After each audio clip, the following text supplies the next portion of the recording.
जो जबान नाल ऐसे बोल बोलदा है जिन्हां विच रस नहीं, स्वाद नहीं, मिठास नहीं, बल्कि इतने फिक्के कि सुनन वाला भी फिक्का हो जाए, उदी तबीयत दे च भी बदमजगी पैदा हो जाए और बोल के खुद भी फिक्का हो जाए, उदे अपने आप दे च भी बदमजगी पैदा हो जाए, तो साहब कहते नानक फिक्के बोलिए तन मन फिक्का होए। ये जो गल आखी है कि तन मन फिक्का होए, फिक्के बोल नाल पहले ते मन दे च बेरसी पैदा हुंदी है ते मन दी उस बेरसी दा तन दे उत्ते प्रभाव पैंदा है। तन दे च तरह तरह दे रोग उत्पन्न हो जाते हैं उस मनुख दे जिहदी जबान दे च फिक्याई है, उदा असर मन ते है, फिर उसका असर तन ते है। नानक फिक्के बोलिए तन मन फिक्का होए, फिक्को फिक्का सदिए, फिक्का फिक्की सोए। फिर होर भी गल है इस तरह का जो रुखा बोलन वाला है, फिक्का बोलन वाला है, आखिरे जगत दे च भी एक गल प्रचलित हो जाती है, ये बंदा बहुत फिक्का है, ये मनुख बहुत रुखा है, रुखा बोलता है, और उसकी समुचे जगत दे च जिहड़ी चर्चा होंदी है फिक्के फिक्की सोए, उदी शोभा भी फिक्की, भाव उसकी शोभा दे च रस नहीं, उदा नाम लोकी बेरसे ढंग नाल लैंदे ने, क्यों कि वो जितने बोल उहदे च कोई मिठास नहीं, उहदे च कोई स्वाद नहीं, रसना परिपूर्ण परमात्मा ने जिहड़ी दित्ती है, और इसका जो नाम साडे देश दे च रखिया गया रसना, रस दी खाण, स्वाद दी खाण। दरअसल ऐसा ही नहीं कि रसना भोजन दा स्वाद माणदी है, रसना अपने बोलां नाल रस वंड भी सकदी है, रस ले भी सकदी है, रसना दे च खुद भी रस है। इनू भोजन या होर स्वादिष्ट पदार्थ बाहर दे रस देन, ये कोई लाजमी नहीं, रसना दे स्वयं भी रस है, बड़ा भारी स्वाद है। अगर ये मिठा बोले तो स्वाद है, रसना रस नाल भर जाती है। अगर ये ऐसा बोले कि लोगों के दिल दिमाग शीतल हो जान, शांत हो जान, तो उस बोल दे च बड़ा स्वाद है। जबान दे च एक बोले होया बोल अगले नू गरमा देंदा है, तो एक बोल जे अगले दी तबीयत दे च गर्मी पैदा कर देता है, एक बोल अगले नू शांत भी कर सकता है। बोलां दे च बड़ी बरकत है, बड़ी सतह है, पर मनुख नू अपनी जबान सही ढंग दे नाल वतन दी जाच आए। तो मेरे पातशाह कहंदे ने जो रसना नाल फिक्का बोल रहा है, उन्हें अपनी रसना दा सही इस्तेमाल नहीं किया, और इस तरह दे बंदे दे मन दे च भी बड़ी फिक्याई होंदी है, उदा तन भी इसों प्रभावित होंदा है। इस तरह दे मनुख दी चर्चा भी जगत दे च हो जाती है भी ये ते फिक्का है, फिक्का है, उदी कोई रसायक शोभा नहीं बनती। फिक्का दरगे सटिए मोह थुक्का फिक्के पाए। फिक्का जिहड़ा बोलन वाला है उदरा दे च प्रवान नहीं, सुट दिता जाता है, भाव उसनू जन्म मरण दे चक्कर दे पा दिता जाता है, वो प्रभु नू कबूल नहीं। फिर साहिब कहते हैं फिक्का मूर्ख आखिए पाना लहे सजाए। फिक्का ते वास्तविक मूर्छित है, बेहोश है, ऐसा बोलता है, अगले फिक्का करता है, स्वयं फिक्का होंदा है। इस तरह बोलन करके एक दफा ये जगत दे च बेइज्जत होंदा है, इससे जुतियां खांदा है और दरगाह दे च भी दुख भोगदा है। तो मूल गल इस शब्द दे च गुरु नानक देव जी महाराज फरमान करते हैं कि जबान दा सही इस्तेमाल चाहिए। जीवन साडे कोल है ते जीवन दे ये रसना बड़ी अजीम है, बड़ी महान है। अगर इसकी वरतों सही ना हुई, इसका इस्तेमाल सही ना होया, जीवन जाया चला जाता है, रायगां चला जाता है।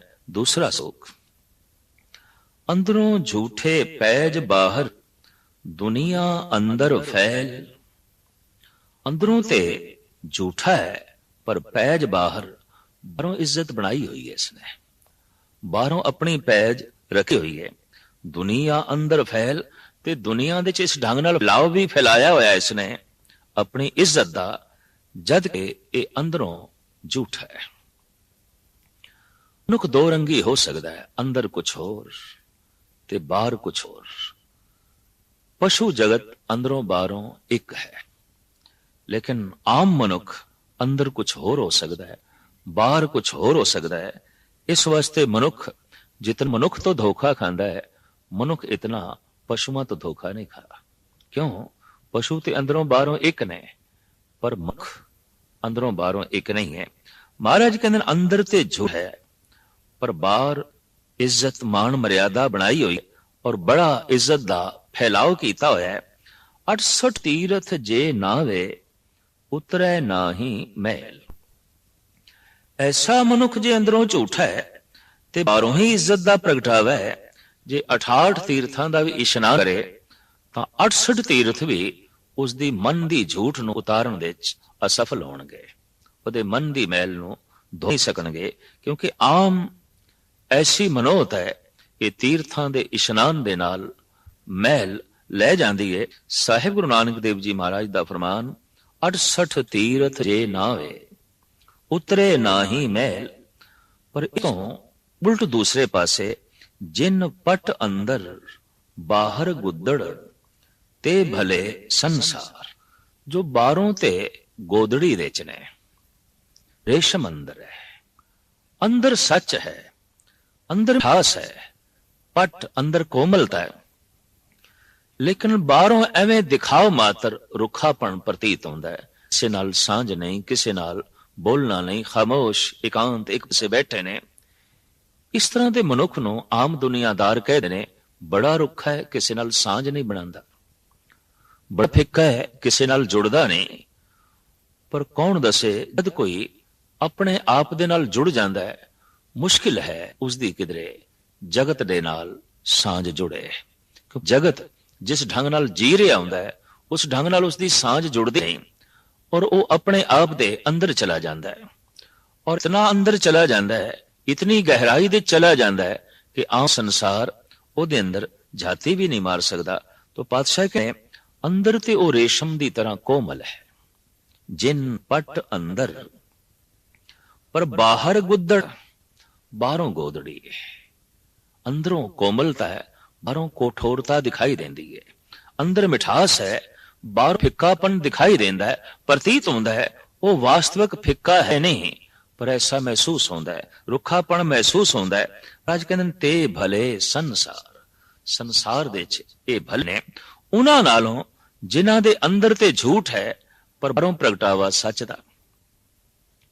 ਅੰਦਰ ਤੇ ਬੜੀ ਕਠੋਰਤਾ ਹੈ ਤੇ ਬਾਹਰੋਂ ਬੜੀ ਕੋਮਲਤਾ ਦਾ ਪ੍ਰਗਟਾ।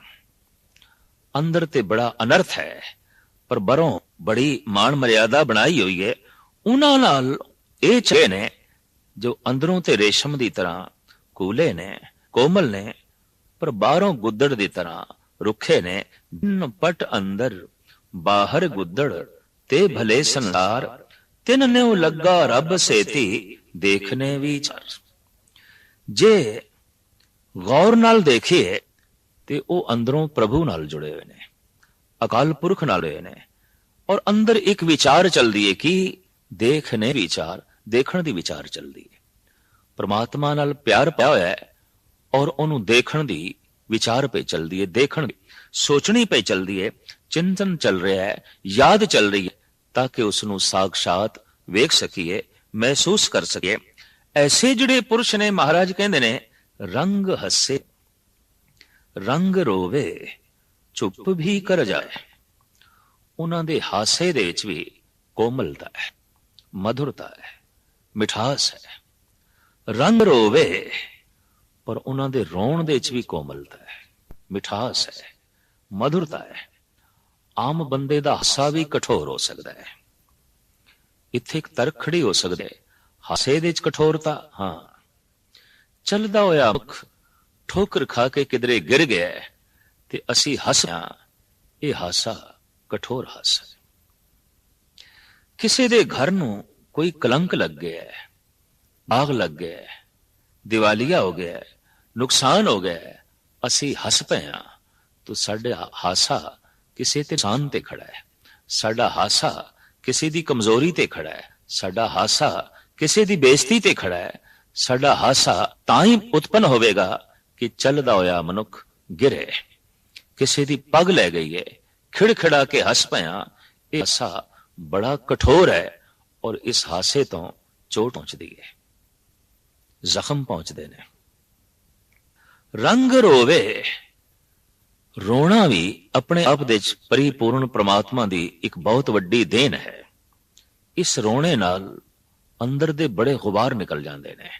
ਲੇਕਿਨ ਐਸਾ ਵੀ ਹੋ ਸਕਦਾ ਹੈ ਕਿ ਰੋ ਕੇ ਬੰਦਾ ਆਪਣੇ ਅੰਦਰ ਭਾਰੀ ਗੁਬਾਰ ਪਾ ਲਵੇ। ਰੋਣਾ ਵੀ ਦੋ ਤਰ੍ਹਾਂ ਦਾ ਹੈ, ਜੇ ਹੱਸਣਾ ਦੋ ਤਰ੍ਹਾਂ ਦਾ ਹੈ। ਹਾਸੇ ਦੇ ਵਿੱਚ ਕੋਮਲਤਾ, ਹੱਸਿਆ ਇੱਕ ਭਗਤ ਹੈ, ਪਰ ਕਿਉਂ ਹੱਸਿਆ ਹੈ? ਬਹੁਤ ਬਾਰੀਕ ਚਿੰਤਨ ਜਿਨ੍ਹਾਂ ਲੋਕਾਂ ਨੇ ਹਾਸੇ ਦਾ ਕੀਤਾ ਹੈ, ਹਾਸਾ ਅਕਸਰ ਕਮਜ਼ੋਰੀ ਆਵੇਗਾ, ਮਹਾਨ ਤੇ ਨਹੀਂ ਆ ਸਕਦਾ। ਕਿ ਫਲਾਣਾ ਬੰਦਾ ਤੇ ਫਲਾਣੇ ਤੇ ਹੱਸ ਪਿਆ ਹੈ, ਕਤਈ ਇਹ ਸੁਣਨ ਦੇ ਚ ਨਹੀਂ ਆ ਕਿ ਫਲਾਣਾ ਮਨੁੱਖ ਫਲਾਣੇ ਤੇ ਰੋਇਆ ਹੈ, ਫਲਾਣਾ ਮਨੁੱਖ ਤੇ ਫਲਾਣੀ ਘਟਨਾ ਦੇਖ ਕੇ ਹੱਸ ਪਿਆ ਹੈ। ਹਾਸਾ ਕਮਜ਼ੋਰੀ ਤੇ ਆਵੇਗਾ। ਇਸ ਵਾਸਤੇ ਜਿੱਥੇ ਮਜ਼ਾਕਬਾਜ਼ੀ ਚੱਲ ਰਹੀ ਹੈ, ਮਸਖਰਾਪਣ ਚੱਲਦਾ ਹੈ, ਤਾਂ ਮਜ਼ਾਕ ਦੇ ਚ ਵੀ ਜਿਤਨੇ ਚਿਰ ਤੱਕ ਅਸੀਂ ਦੂਸਰੇ ਨੂੰ ਨੀਵਾਂ ਨਾ ਸਾਬਤ ਕਰੀਏ, ਹੱਸ ਨਹੀਂ ਸਕਾਂਗੇ। ਹਾਸਾ ਤੇ ਤਾਂ ਪੈਦਾ ਹੋਵੇਗਾ ਕਿ ਦੂਸਰੇ ਨੂੰ ਨੀਵਾਂ ਕਰੀਏ।